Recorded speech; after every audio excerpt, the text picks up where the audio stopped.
Attention, listeners. Do you ever find yourself struggling to decide what to watch on a Saturday night when you're in the mood for horror? Or perhaps you're trying to round out your own horror film education. In either case, I'm sure you'll be able to make some great discoveries in my 10 by 10 horror watch list, featuring a breakdown of the 10 favorite horror movies from 10 renowned horror directors. We did a deep dive of the favorite horror movies from directors including Guillermo del Toro, Ari Aster, Jordan Peele, Quentin Tarantino, James Gunn, Rob Zombie, Martin Scorsese, and many, many more. Here you'll find a collection of each director's favorite horror movies, along with quotes about what they appreciated about the films, all in an easy-to-reference PDF that you can download absolutely free. Featuring a mix of well-worn classics and deep cuts, hopefully you'll discover some overlooked gems and look at old classics through new lenses. Download the 10 by 10 horror watch list for free by visiting nicktaylor.com/horror guide. That's nicktaylor.com/horror guide.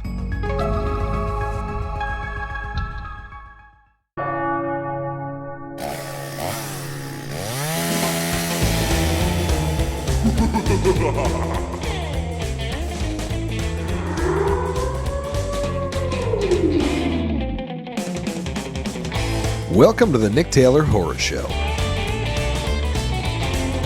Chris von Hoffman is the writer-director behind multiple features including Drifter, Monster Party, and most recently, Devil's Workshop. In Devil's Workshop, Clayton, a struggling actor, is desperate for a role as a demonologist, but he has hostile competition with his longtime rival, Donald. Determined to get the role at all costs, he contacts Eliza, an expert in demonology, to help him prepare. Spending the weekend at her home, Eliza forces Clayton to confront his troubling past through the practice of a series of dark rituals. Does she want to help Clayton, seduce him, or destroy him? The shocking climax will set your soul ablaze. Devil's Workshop stars Timothy Granaderos, Radha Mitchell with Emile Hirsch. So I actually worked on Devil's Workshop as associate producer, and I am actually in the film. That's right. You can see yours truly acting, or at least trying to act, in the first and last scenes of the movie. So check me out. Devil's Workshop is available on VOD and in select theaters beginning September 30th. So check your local showtimes. In any case, I enjoyed the hell out of this conversation with Chris, and really, really hope you do too. We got into his director origin story. We compared notes about being on set of Devil's Workshop, because we were on set together a lot. In any case, please enjoy this conversation with writer-director Chris von Hoffman. When did you technically write the first draft of Devil's Workshop? Technically started writing. I think I did the bulk of the writing in February of 2020, right before the pandemic. Of course. So went out to market right when the pandemic started. So that was damn horrible. Yeah, bad timing there. Yeah, terrible. Yeah. It wasn't too long to turn it around, though. 2 years is no, terrible. Actually, in the grand scheme of things, no, it was not. We kind of worked, start off wanting to, we were trying to go out to, we had a list of financiers. CAA was certainly involved. They were supporting it. And we had a long list of financiers and companies. And then, companies were just sort of getting destroyed left and right for independent films. And independent financing was just not happening at the time. And, so we just had to work backwards and kind of go to cast first instead of money. And that's where we kind of had some success because it was a, solid piece of material and actors responded to it. And they were reading too. Mm-hmm. But even like the casting process of this movie was very interesting. There were so many, different actors that came on throughout the film and had to leave for a variety of reasons. And it was never like creative problems. It was just like schedules and people got busy. And we didn't have any money when we had these actors. Well, one interesting thing is there were two actors who were originally unofficially attached to the project who didn't end up in the movie. Yeah. But I'm wondering, did having them attached help move the movie forward? Yeah, I think people were, people were definitely taking it seriously for sure. And they were like, oh, okay. Like people were actually responding to this and I think we should take this seriously. But yeah, it was it was my first time like being like a producer on a film that goes through these kind of channels, like a proper film getting made, as opposed to like my first film, which was just sort of like kind of just total DIY approach, which we have to talk about too. Yeah, exactly. Yeah. We didn't go through agents on that movie. It was all my friends, and but with this movie, like I was on phone calls with like lawyers and agents and all these different people. I mean, I had a producer with me on those calls, but certainly listening, I learned an enormous amount for sure. Yeah. It was ultimately a great experience. I think I really learned a lot about the inner working. I thought I learned a lot on my previous movie, but this I learned an enormous amount. Yeah. Yeah. This is your third movie. Third feature, yeah. Third feature. Yep. Right. Were there any specific lessons that you did learn on this one that are coming to mind as you're talking about the producing process? Well, I mean, it's one of those things where, like, I mean, no one wants to make your movie. You have to really these guys are not. You really have to.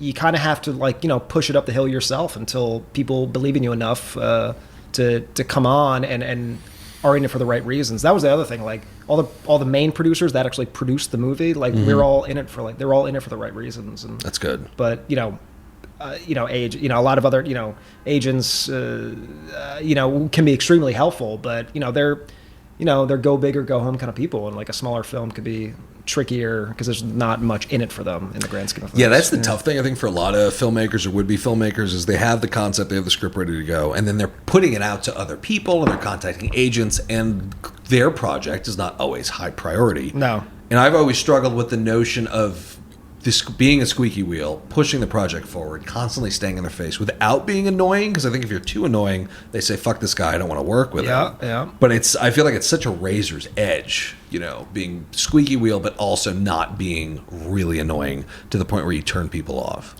100%, man. I mean, like that's why like a film like this, I think it's important to because we were starting off with, a couple of the bigger agencies, and I think that's kind of where things were. It's like it was moving sideways for a very long time. Like they were taking our calls and they were helping us out, but like nothing was really getting done exactly. So we had to, in a way, kind of pivot and downsize a little bit and go to like smaller agencies. And then all of a sudden things started to really kind of move forward because that was their priority, was smaller agencies. Yeah. A movie like this. Yeah, and I obviously had visibility into this process from like a very early stage, but for those who are less aware, when did the rubber really start to meet the road in terms of the project getting made? Well, I met our dear friend Zachary. Zachary Weiner, who's been on the show. Listen to the Pledge episode. Yes, yeah. That's when I first heard his lovely voice. Was your podcast? Oh yeah, yeah. Because I've been he made a film called Pledge, which we both know about, and I'm a big fan. And what I liked about this movie Pledge, by the way, if listeners have not seen it, it's a movie that came out in 2018, which was kind of in similar circles. Is this movie I made called Monster Party. They were kind of like in a weird way, sort of like spiritual brothers. And so I just what I really responded to that movie was like the first half had no horror in it, and I thought that was like the best stuff, you know, and like that's really surprising to find in independent horror films because I just thought the acting, the humor, the writing was really good, and the tone of it. And so like I met him and the director of Pledge, Daniel Robbins, and he sort of that kind of launched me into their circle, and we kind of all had very similar ambitions and goals and sensibilities and taste and things and similar ideas of what we wanted to do and Zach really championed the movie for sure from day one, and then he was really pushing it up the hill. Then his producing partner Joe Gallagher came on, and then I had a producing partner Gino Tazzioli come on, and we kind of all, and then DJ Dodd, our other producer, like we all kind of just band together to like push this. And we were all pushing up the hill for like the right reasons, you know. Everybody was bringing individual value to it that was really good, and everyone got what this thing was. That's always important when everyone understands what the movie is. Right. You know? Yeah, because I think there's a lot of potential for misconception. Yes, definitely. With a movie like this, because it's got a lot of very strange themes. Yes. Yeah, I don't want to ruin anything. I think people should just go in relatively blind. Yeah, I mean that's probably the best way. I mean, like, like the trailer is what the trailer is. I mean, it certainly like is very flashy and shows a lot of stuff, but like it's not like really show like there's a lot of stuff in between that stuff, but it's not really like it's a very kinetic trailer, and I think it's I think it's a movie that is definitely worth experiencing for sure. I'm very curious. I'm very anxious to see how people react to it. Yeah, and it's going to be on a number of screens. So Yeah.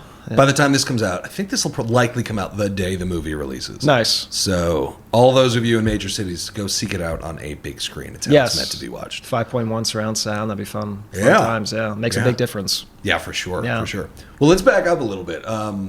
Your first movie, Drifter, was super low budget. Yeah. And it's post-apocalyptic, which typically is a concept that is reserved for higher budgets. But the movie looks fantastic. Yeah. Can we talk about that? How did the movie get made? And I mean, it was let me back up a little further. I mean, one thing I'm always curious about is, like, how do filmmakers initially get this sort of confidence to make a movie? Confidence meaning, like, I'm capable of doing this. I will find a way, because I feel like there's a ton of filmmakers who would love to do it, probably have the capability to do it. Yeah. Don't necessarily have the confidence or the balls or the drive or whatever you want to call it. So where did that first come from in you? When did you first realize you were capable of making a movie?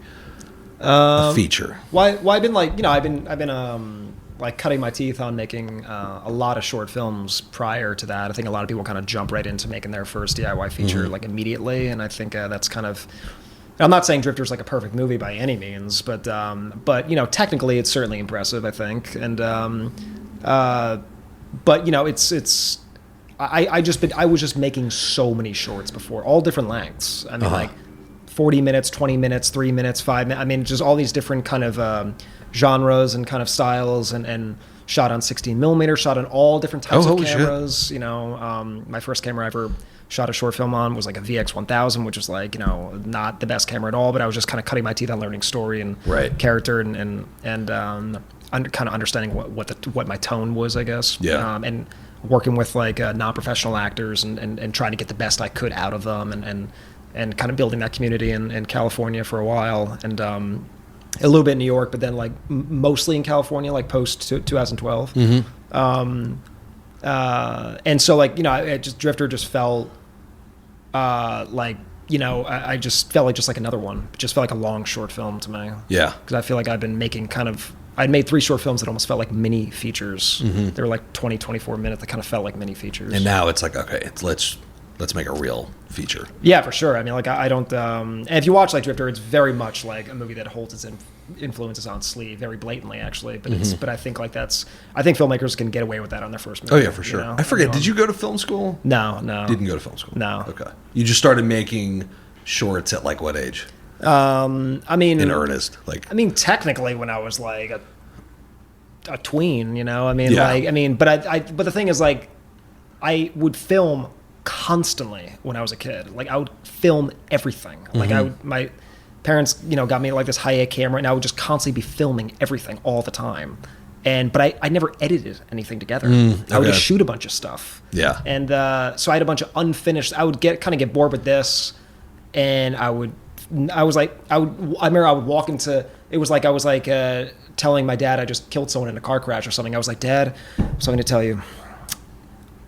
I want to move on from this project. I don't want to finish it. I have another idea that I want to do. Would your dad help you with these projects? He was like, well, as long as he would always be like, I remember him always like expressing kind of like being upset that I wouldn't finish the previous one. Yeah. That I was like wanting to jump into the next one.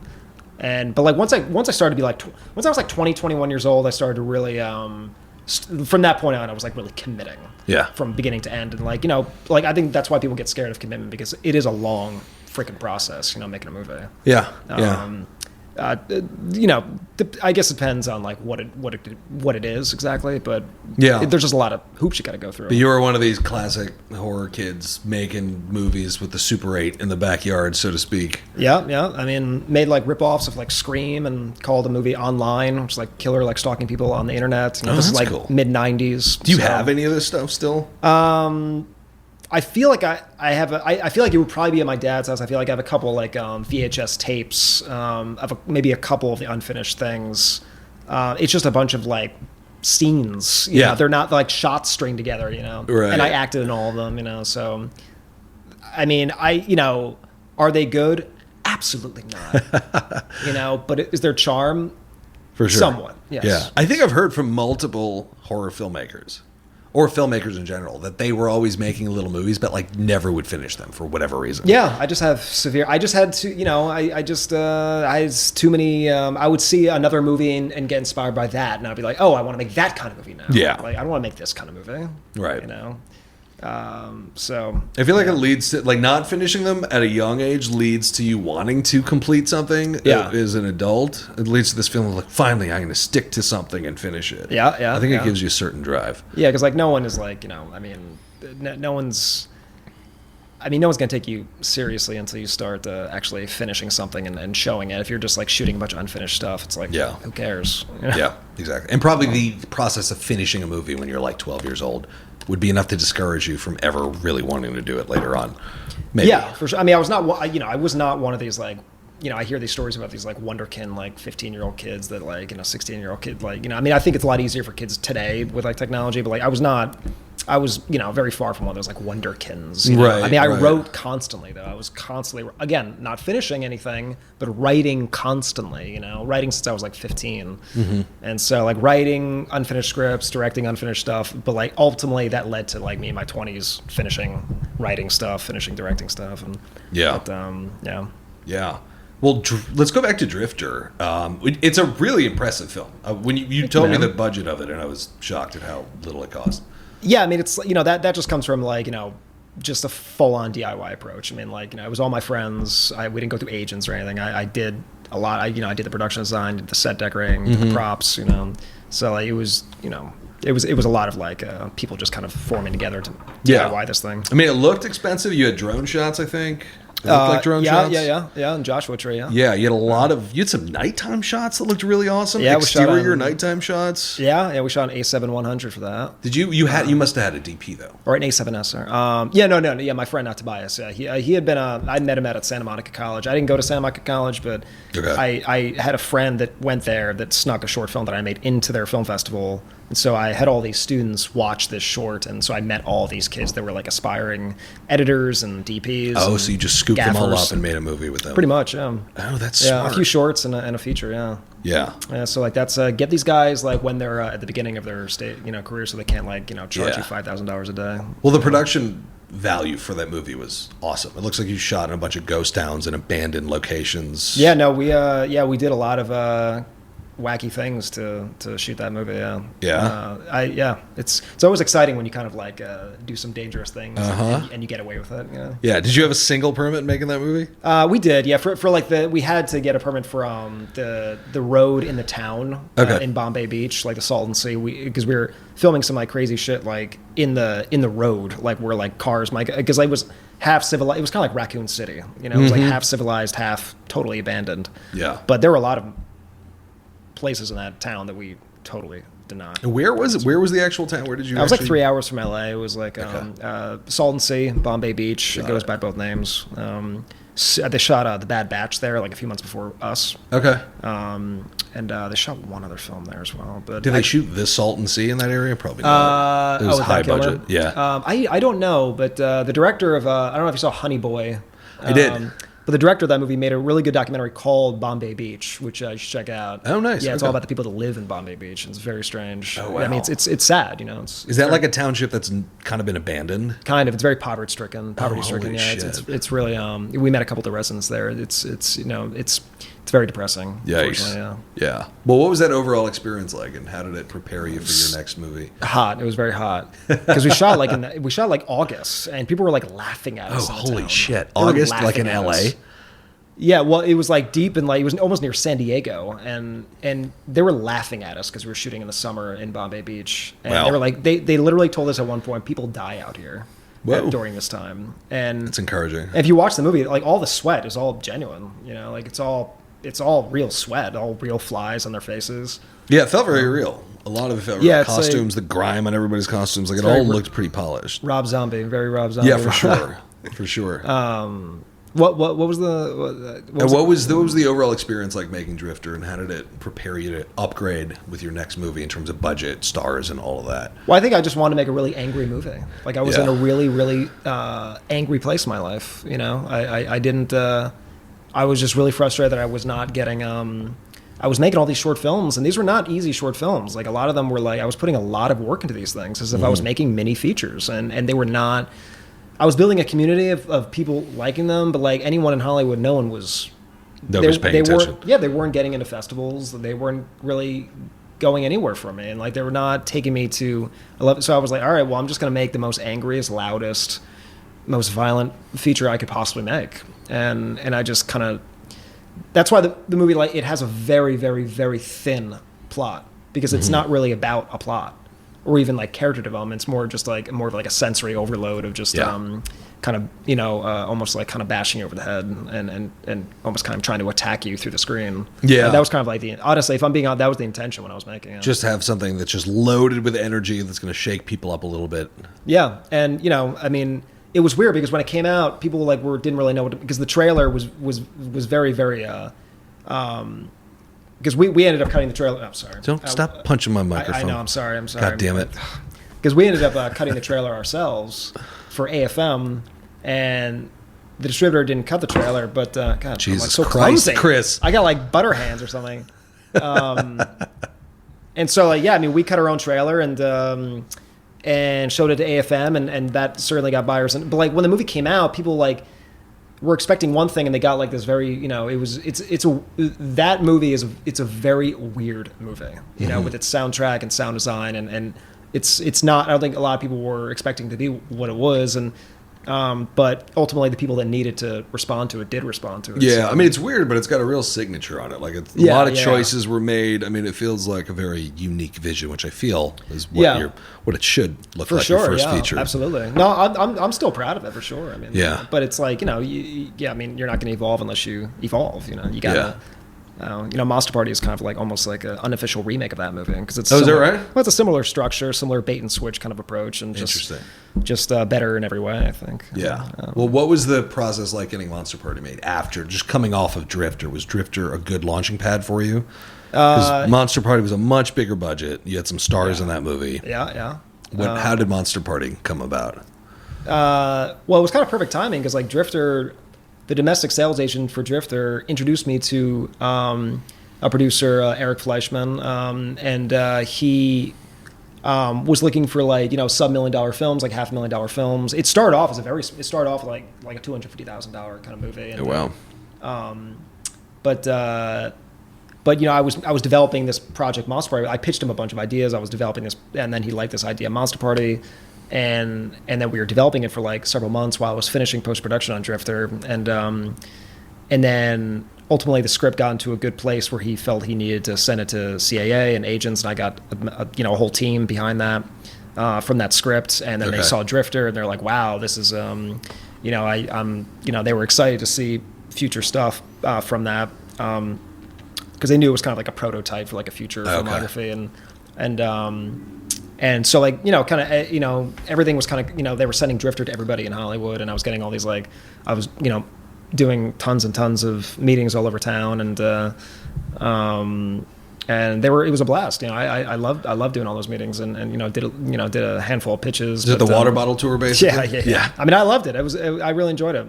Some people don't like doing it, but for that time, I really enjoyed doing it. It must have been a blast. I loved it because I was like so excited. I was so anxious to like talk to these people, get in those rooms, and so like Monster Party finally went into production simultaneously with Drifter like going to Netflix. So it was very perfect timing in the spring of 2017. It was very the first half of 2017 was pretty wild, very dense. A lot of crazy stuff was going on, and then Monster Party was going in post production, and then during that time I was like doing a lot of pitching, and pitch for the Pet Sematary remake, which was interesting. And oh, really? Yeah. You wrote up like a treatment for it? Well, there was already a script. Okay, so like I'd like my ideas on like rewrites and like the vision and just kind of I put together this like giant lookbook with everything. Yeah. And it was a great experience. I mean, it was got to go to Paramount, got to like talk about the vision of the movie, and that was fun. I mean. Frankly, I the original Pet Sematary is like one of my favorite films. So it's like so good. I don't even know how. I mean, you don't say that, but like I just don't know how Hey, why would you remake it? it? Yeah. I like the remake. It was good. It was good. I did know about like the idea that it was going to be the little girl that was going to get killed, and not the boy. I remember like which I thought that was a good switcheroo. Yeah. I remember knowing that beforehand. So Drifter and then Monster Party. How was filming Monster Party? Because that was a big change from Drifter in terms of budget, in terms of stars, in terms of you had sets this time. You weren't running around stealing shots in the desert. Oh my god, dude! Monster Party was like the first day of filming, everything was really going nicely in pre-production. It was it was weird. It was like this cast was just unloading left and right. I was like, oh my god, we got that actor, we got this actor, that actor saying yes. All these actors were saying yes, and like it was just coming together so like seamlessly. Once the script went out, it was really wild. And Lance Reddick was actually the first actor that came on, and then Aaron Moriarty from The Boys was the second actor, and then it started to snowball after that. And then you got, what's his name, from Nip Tuck. I always forget his name. Julian McMahon. Julian McMahon. Really like him as an actor. Yeah, him and I had a really awkward lunch when we first met. Is that right? But like once he signed on, it was like he was super cool. Went to his house, did a fitting with him. He was awesome. He's an awesome guy. Yeah, he seems like it. But like everything was going pretty smooth. And then like the first day of filming, I was like, well, I'm just going to be just as ambitious as I was with Drifter. But the problem is, like, Monster Party had a very intricate, not a very super intricate, but it had way more of a plot than Drifter. It had a lot more moving parts with, like, characters and on top of being really, ambitious for the schedule that it was shot in, which was, like, 17 days. And it was just, you think that I was, like, shot listing that thing until the end of time, but, like, you can shot list until the end of time, but until you were on the day, I didn't really know how real, proper, professional movies were made. I didn't know about like block light shoot. Like I didn't know about that whole process and how risky it was if you go over. But like the first day, I swear, people laugh at me when I say this, but I swear it was an omen from day one that like a bird crapped on my head. And they and I was wearing a baseball cap, and they say if it shits on your hat, it's automatic bad luck. It's bad luck. I always heard it was good luck. If your hat is off and it shits on your scalp, that's good luck. Okay. But see, I missed it. It's like Final Destination. I interfered with fate. So did it shit on your head or your hat? My hat. Okay. And that's what I think. I think it like the devil came back to collect. So like what I'm trying to say is that pretty much every day, pretty much that entire process. Yeah. Was really insane. Just insanely difficult in every way. Like every day was just falling behind, just trying to figure out how to make this movie, because it was a very unusual staffing situation, and it was just it was pretty it was a huge learning curve, but ultimately we were like, we only went over it like a couple days. Like ultimately we did make our days actually. Yeah. But it was just, I don't know, man. It was a real huge learning curve because there was a lot of opinions. Okay. And it was like, I was making like, it felt like a small studio film, but it was like done on like an indie schedule. I always heard that everybody on set thinks they can make a better movie than you as the director. Well, it's like what John Carpenter says, like everybody knows better than you. Right. Maybe it was Carpenter I heard that from. Yeah. And like that's probably the hardest thing about I think directing a movie, because you have to be this sort of dictator and power of authority, and like trying to get wrangle everyone up to like get this job done and get this vision across, but at the same time you don't have any clout. So being like a relatively new director, you mean? Yeah. Okay. So like some people are just going, I'm just gonna do what I'm gonna do, right. like, and so like that's. And of course there's, I'm sure, I've never heard it said to my face, but like, I'm sure there's people that like will be like, oh, I would never shoot it that way, or I could do it better than this. Like, why is it? I feel like that's inevitable. When you're like, I think when you're pursuing any creative life, like whether it's a director, writer, actor, singer, what have you, like you're going to get a lot of shit. You're going to get a lot of shit, like whether it's from parents, relatives, friends of relatives, friends of yours, enemies of yours, agents, managers, trolls on the internet, critics. You're just going to get a lot of shit. You just, no one, because unless you were doing exactly that, it is impossible for them to relate. Yeah, exactly. And they just think that you're just screwing around. Yeah, and there's a lot of just haters out there. Yeah, and it's That too. I think it's you just fuck them. Yeah, yeah. But no matter what you do, if you do anything remotely important, you're going to catch a lot of heat from somebody. Yeah, no, You know? 100%. It's completely inevitable. I mean, like misery loves company. Yeah. Yeah, for sure. Yeah. But were there any keys to navigating that? Because again, you're on set probably with a bunch of people who have more on-set experience than you do, and they think they know better than you. And there's that fine line between you want to be inclusive of everybody's ideas and a collaborator, but then like you got a fucking movie to make, Yeah, well, I think that's probably like, because I think a lot of people like ask, like, I think a lot of people that are maybe not directors or like they they're curious, like, well, what does a director exactly do, like what because like, all right, the DP's handling the lighting and the editor's doing this, what does a director actually do? And I think the biggest thing that a director is responsible for is, one, the actors, but like in the biggest picture is like the tone of the movie. Yeah. And I think the key is you have so many ideas from other people being thrown at you, and so many different opinions. People like pulling you over, like, yo, like maybe I could do this. Maybe you should do this. And like it happens all the time, right? All day, every day. And basically, you have to. I think it's very important to be very open to other people, because they're just kind of casually just watching from the sidelines, just like seeing what you're doing, and so you have to like juggle all these different ideas that people have and cherry pick the ones that make sense for the overall tone, on top of what you actually want to do as well. Right. Without letting it water down your vision for the tone. Yeah. I mean, like, and I think you should be able to, once you're in production, you should definitely be able to understand, like, it should be pretty straightforward. I mean, like, like that actor is just not going to fit in this tone, or like that idea is just not going to play well. I just know it's not. It's just totally off kilter. Yeah. So I think, I think at this point I've been relatively prepared enough, that like I understand like what my tone is, that like what ideas are going to work and what ideas are not. And I feel like another skill of directors that not a lot of people talk about is the ability to kind of understand what is going to work and what isn't going to work within the tone and context of a movie. Yeah. Be able to filter those ideas and be able to kind of preconceive what will work. Yeah.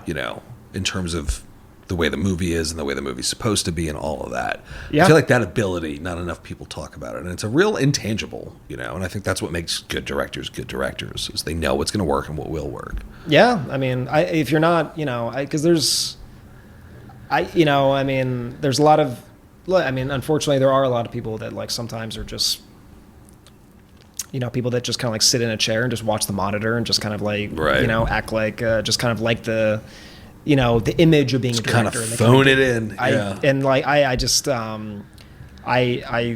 Those people aggravate me, because like that, people look at that as like, oh, that's what you do. It's like, and it's not, if you care, that's not at all what you do. No, of course if you don't not. give a shit, if you're just doing it for a paycheck or just have like a built-in thing with some sort of like low rent distributor or whatever, just cranking movies out for them, then so be it. But like, if you actually care about it with all, like would you die for this movie? It's like, sometimes you got to ask yourself that question. Yeah. Yeah. You got to give a pound of flesh up, I guess, for like every movie you make in one way or another. Yeah, for sure. Yeah, I've heard like even Ty West talks about how making movies can be traumatizing. Oh, He's never gotten I've into detail, but yeah, things are going to happen. You're going to have to make compromises that if you care about the movie, it's going to be like a pound of flesh being torn from you, Yeah, I think, it's definitely like, it can be very, like if you care about it more than anything in the world, it is the most emotionally damaging process you could possibly go through. Yeah. It's just, and that's, I think it's a very, I think filmmaking is a very like misunderstood thing. I think a lot of people, I don't know. I think it's just kind of it's just hard. It's a hard thing to explain. Like what really goes through. It's like what really goes through. You might not be like a blue collar worker, like just laying down bricks or whatever. But like it can be very mentally damaging. Oh yeah. Same thing with writing too. Yeah. I try to write every day. Just to kind of like flex my brain. Oh, do you have like a specific writing practice? Like if I'm not like writing a script and I'm just like kind of writing as a fuck off, just kind of like train my brain. I'll write like 3-4 pages a day or something. But if I'm actually like writing a script, I'll usually, crank out a first draft in like 5 days. Oh, wow. Yeah. I just kind of like, I don't like to lose it, because I feel like it's like that line in Finding Forrester where it's like the first rule of writing is to write, not to think. Yeah, that sounds about right. Yeah. Do you have any collaborators when it comes to writers, people you show your first, second, third drafts to? Yeah, I think so. Yeah. I mean, a bunch of random people. I mean, sometimes I'll show it to people that I've never showed it to before. Like, oh yeah, he's a friend of mine. Why haven't I showed it to him before? And I mean, I try to make a little gender balance with like, the people that I show it to, just kind of get like different points of view. Yeah, I feel like that's really important. Yeah. But so as far as the difficulties on Monster Party, were there any major challenges that you overcame that stand out? Yeah, I mean, like there was there was 2 different occasions. I think like the biggest probably one is just like dealing with all the opinions during post-production. Like post-production was like a fucking psychotic nightmare. I mean, Post was more difficult because there was no pre-buy, so it's like we just had to rely on either a festival picking it up or at a certain point just like, all right, we'll just have a buyer screening, which we ultimately did, and RLJ ended up picking it up. But the movie was getting submitted to like festivals during like the worst time for a movie like this, which is like the peak of the Me Too movement. And, oh man, I stand by the film. I don't think it's like at all. I mean, I think it's very gender balanced. I think everybody kind of gets theirs, and and I think there's if you dissect it, it's actually, I think, pro as opposed to anti.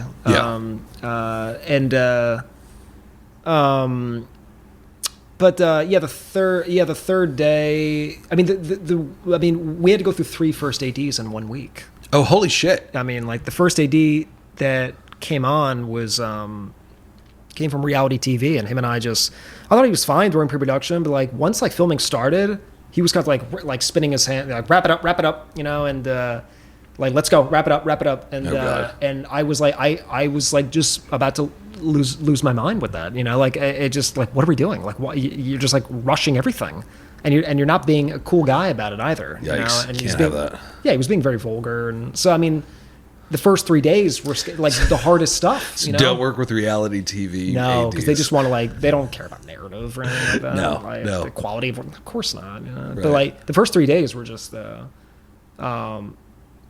insane. Yikes. I mean, it was just like they just packed the hardest stuff in the first 3 days. Crew didn't even know each other's names yet. Yikes. But it just but it was sort of a general consensus that this AD was maybe not the best, and he had to go. He was being profane as well around actors, and can't have that. No. So like a producer ended up taking over, and he did a totally fine job for like the last couple days of the week, and then finally we got like an official AD. But we were just playing catch up with the schedule because this AD was not with us in pre-production. He was a great AD, perfect AD. Yeah. But he was not in it for pre-production, which is extremely important for an AD. So like that, just the way it was like, God, like every day felt like it was just, it's like in the grand scheme of things, look, it's still like a small independent film, but like on a 17-day schedule, I mean, there's still a lot of stuff in that movie. I mean, the whole second half is like nonstop bloodshed and like crazy prosthetic, And then there was like, one performer that shall remain nameless that was a little difficult. Okay. He was only there for like half a day. Okay. Yeah. Yeah, there's always one of those. Yeah.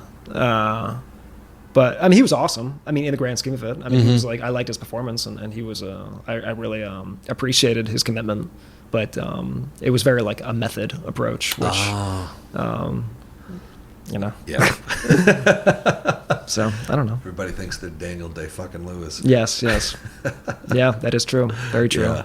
Yeah. So yeah, I mean, like those things, I guess during filming. Yeah. And do you feel like those 2 films obviously more than prepared you for Devil's Workshop? How was this shoot in the scheme of things?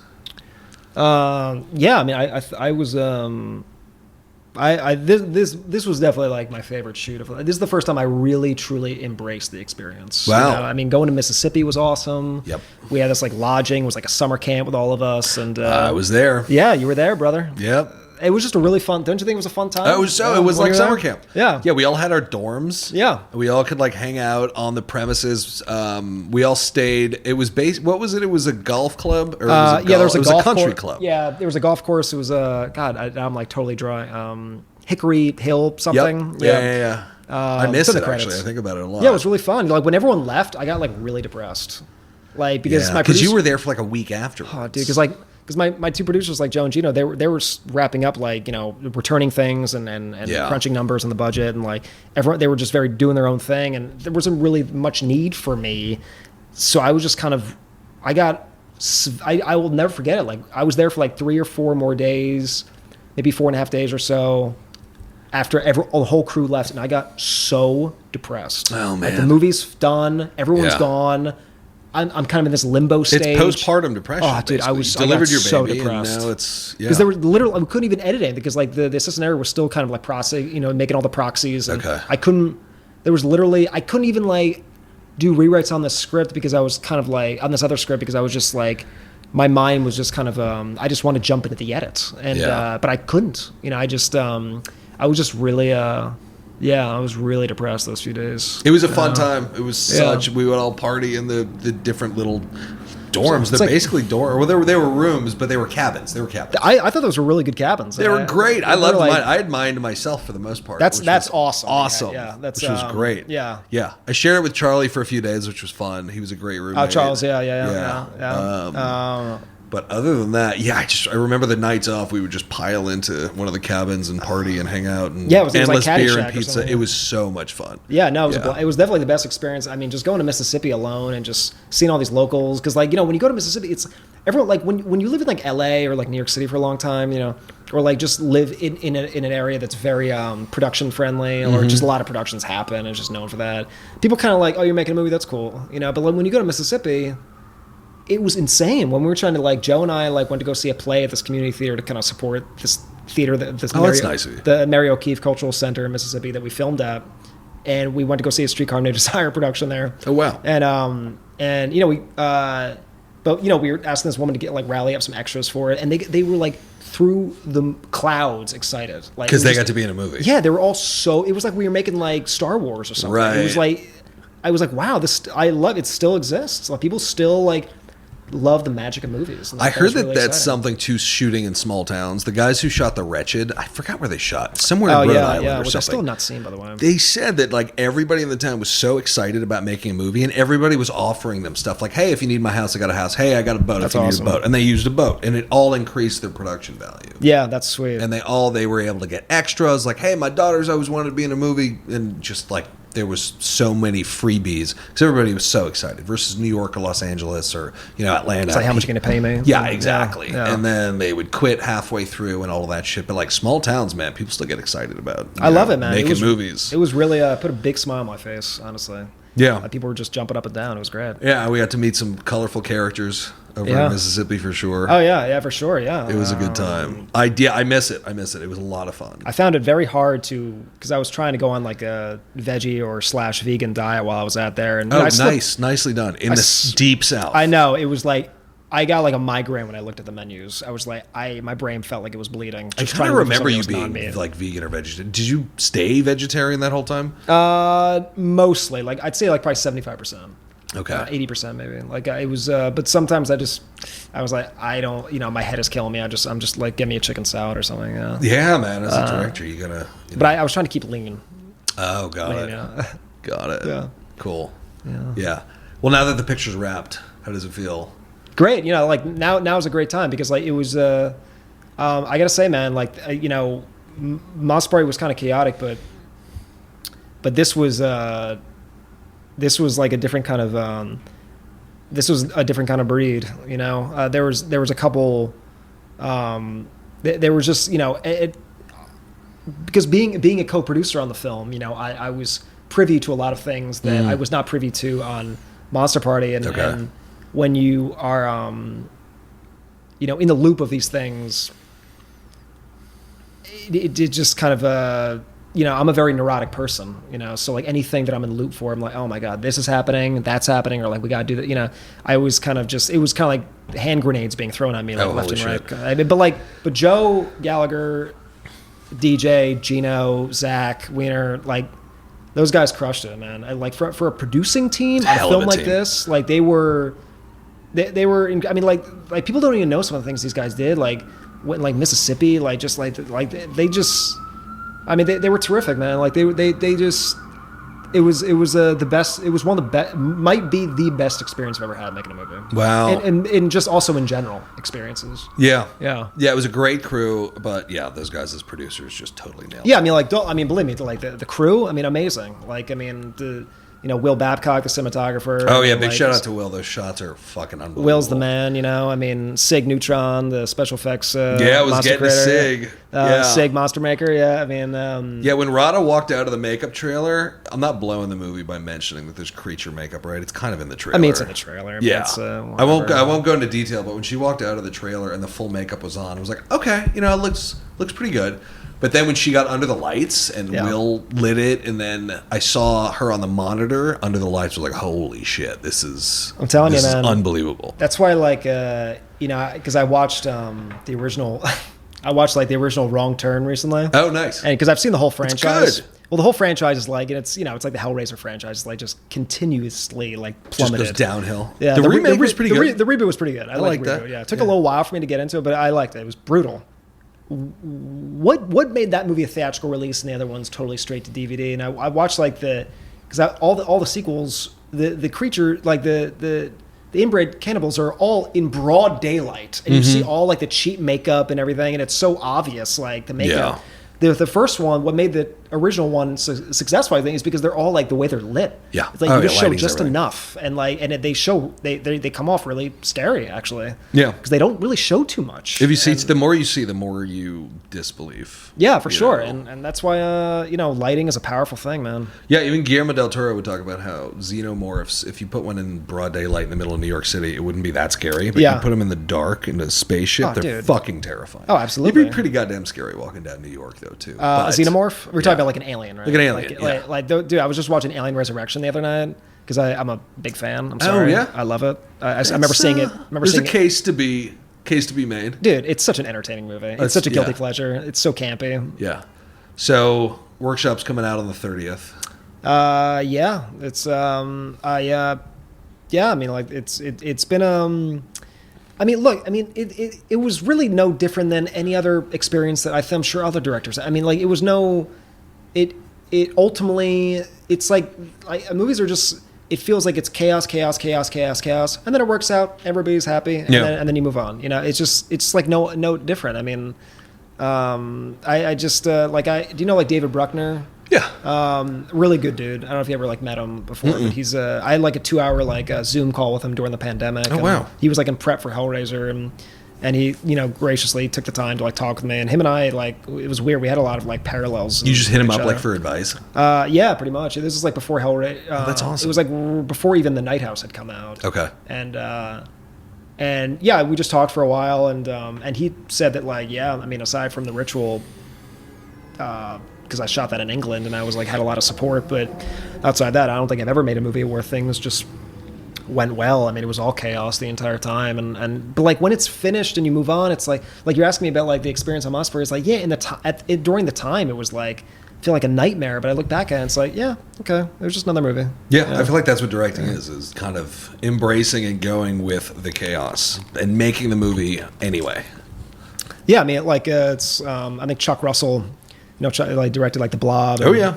He had a great the DP of Nightmare on Elm Street 3 had asked him about what the definition of a director was. Okay. And Chuck Russell said it's the last man standing. Interesting. And I think that kind of made a lot of sense. That was very simple kind of definition of what what it was, I guess. It's I mean, maybe not always it's just I guess because you just have to sort of it's you have to have this belief in something that's not quite tangible yet, you know, and it's a long term because when you're trying to push a script up the hill and you're getting rejection after rejection and anything could happen to make it just completely evaporate. Right. And if you just drop it tomorrow or something, no one's going to care about you. Yeah. People are just going to go on with their lives. So that's probably that's the toughest thing about, I think, trying to get movie. It's just believing in something that's not quite tangible yet. I mean, but having a script, having a finished script, having a good piece of material that's makeable, it goes a long way. Yeah. That's what I found. I found out that the hard way because I was writing so many scripts that were just $10-20 million budgets, and nothing happened with them. Yeah. We're trying to get them made as a director. Nothing ever happened with them. Yeah.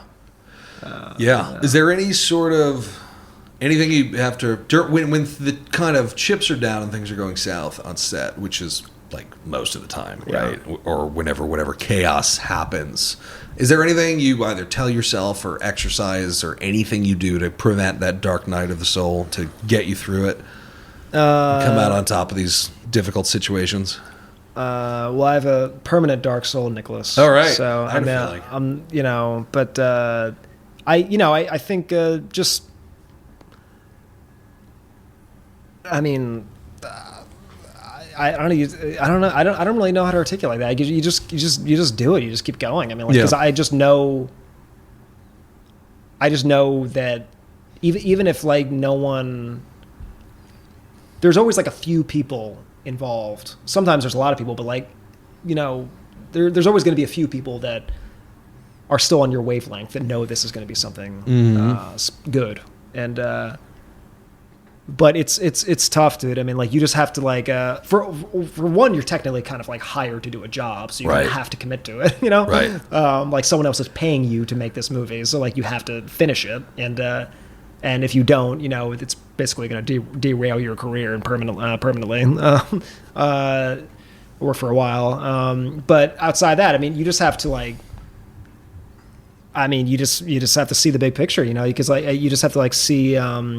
I mean, I just know that. I mean, I've been just doing it I've just gone through this process so many times now, So it's like, I don't know. I'm not articulating this well. You just have to like say fuck it and just do it. Yeah. No, I feel like it's a mindset, and I think that the kind of losing mindset is that everything should be prepared for me. The producers are going to handle everything. I'm just there to come up with ideas and artistically make my vision happen, when you're constantly dealing with chaos. I think Guillermo del Toro said that making a movie is eating a shit sandwich, but with every movie they just give you a little bit more bread. Yeah, that's very true. It's basically like, you're constantly sacrificing things, you're just bleeding all the time, and you just have to push through in spite of it all. And there are like instances of people just showing up and just directing something, I mean, it's called episodic TV now. Like, I mean, just, I mean, like what, like that, I mean, I could never do that. Like, I mean, even my mother asks like, so you're going to be, I mean, you have to be involved in like the sound and the music. And I'm like, it's like my name's on it. I better be involved, like I have to, I don't see it any other way. I mean, like, you have to be involved in like every decision. It's called directing. You exactly. Have to direct every choice. That's the job. I mean, I don't see any other way to do it. I mean, why would you not be involved? And, it's so hard to get movies made. When you're doing it, why wouldn't you just put everything of yourself into it? I mean, you should just, I don't know, just kind of go nuts with it and just really, you have to be so obsessed and possessed to like make movies so. One other thing I was always curious about is just the kind of notion of ego on set. Yeah. Just from being on the Devil's Workshop set, everybody seemed to be rowing for you. You seem to have a really, really good relationship pretty much with the entire crew. And I know that there were no crew was without, little tiffs and issues and whatever. Yeah. But you seem to have a really good handle on, or everybody was rowing for you. And I feel like when you're making a movie, particularly on a lower budget, an indie movie, and we were talking about this before, there's always some unrest on set. And you can't really you have to be in control, but you can't be a dictator because you're going to lose some of the people. But if you give them too much slack, you're also going to lose some people, and you're balancing so many different egos and so many different perspectives. And what is your approach to that? Do you specifically try never to lose it on set? Do you have a no yelling policy? Where's your kind of mind on the balance of kind of keeping the crew rowing in your direction without being too lenient?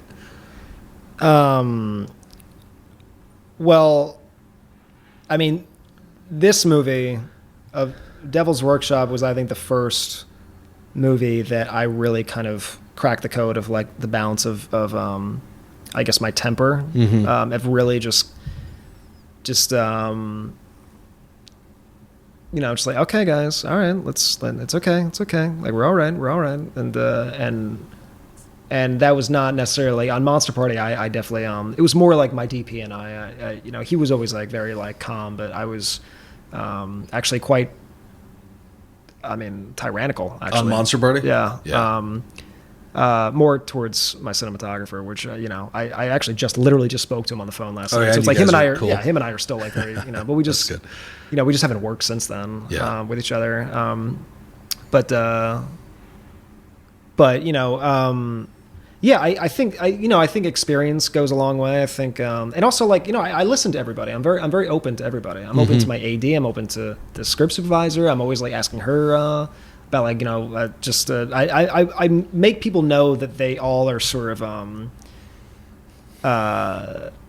had the chance to contribute something. Yep. You know, and I think I treat it very much as like a collaborative art form, because I think it is. You know, and it's just, you know, but if it like kind of interferes with the overall tone, then I'll be able to know pretty quickly. But I think, yeah, I mean, I remember everyone's name pretty quickly. You know, I think I personally think that I tend to like treat people with respect. So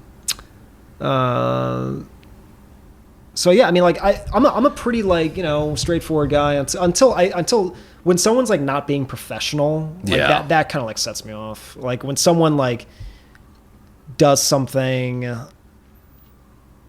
that is just so unnecessary that just kind of killed 10 minutes out of our schedule, like that kind of stuff, like just like just unprofessionalism, or like just unnecessary things that are just wasting like that, like, because time is the most valuable asset you have when you're making a movie, and anything that like slows down the time for ridiculous reasons, that you know, I'm not going to like scream, but like that could definitely make me like, you know, There's no need for that. Yeah, get a little aggressive. Gotcha. Yeah. Well, cool, man. Well, this was a lot of fun. I'm glad we finally got around to doing this. Yeah. Before we part, any parting wisdom for those aspiring filmmakers out there? Oh, man, that's well, I mean, I kind of, you know,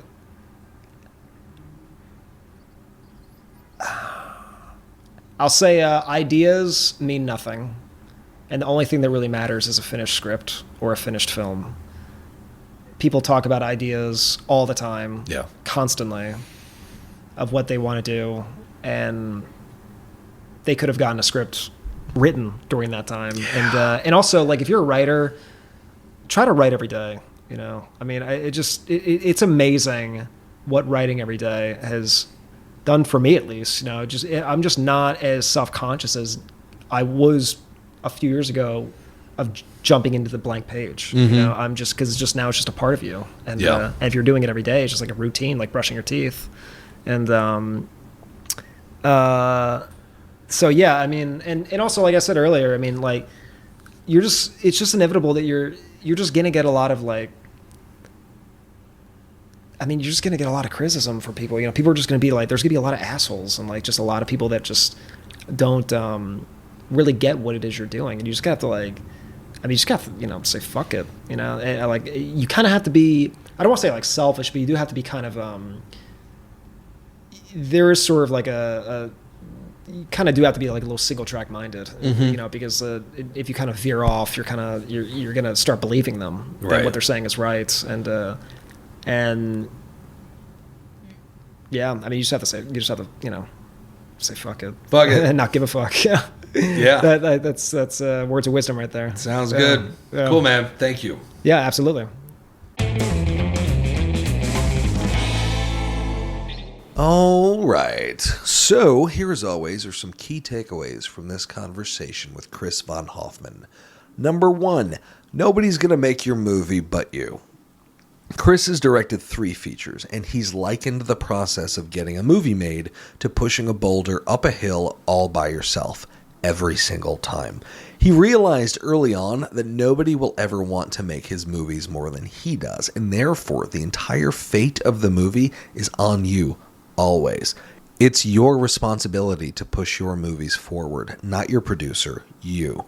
Movies can evaporate so quickly. Things can fall through, people can forget to get back to you, funds suddenly become unavailable. It's endless. You need to assume extreme responsibility and ownership for the fate of your movie because nobody else will make it happen other than you, and many forces are against you. So assume ownership and assume responsibility. Number 2, have zero tolerance for unprofessionalism. When asked about remaining calm on set and managing his crew during difficult times, Chris mentioned that he's generally pretty patient but has no tolerance for blatant unprofessionalism, and I think this is a really good rule. As a director, there's a fine line between being a dictator and being a pushover. You want your crew to respect you, but if you bark orders at them and or yell a lot, they will lose respect for you. But too much leeway and turning a blind eye can also be problematic. This is a fine balance, and a key to it is to refuse any blatantly unprofessional behavior on set. What is unprofessional behavior on set? You'll know it when you experience it. Movie making is chaos. People are typically, hopefully, trying to do their best work possible. So be as patient as you can, but refuse to tolerate unprofessionalism. Number 3, you are going to catch heat no matter what. As I mentioned in the interview, Guillermo del Toro once likened film directing to eating a shit sandwich, but mentioned with each movie you get a little bit more bread. No matter what, movie making is a game of taking a lot of shit and a lot of heat from a lot of people. Arguably, films entail more decisions than just about any conceivable type of project. And people have no shortage of opinions, both creatively and professionally. And people also have no shortage of judgment, particularly of you. Between your investors, producers, cast, crew, no matter how good a job you think you're doing, you're going to catch heat for something and be under a lot of constant scrutiny throughout the course of making your films. It's a game of having an iron spine, so get used to being in the hot seat and being comfortable being uncomfortable. But remember, it gets a little bit better with each movie you make. Anyway, guys, thank you as always for listening, and don't forget to check out Devil's Workshop, available from Lionsgate on VOD and in select theaters starting tomorrow, September 30th. Till next time, don't forget to subscribe, and thanks again for listening to the Nick Taylor Horror Show.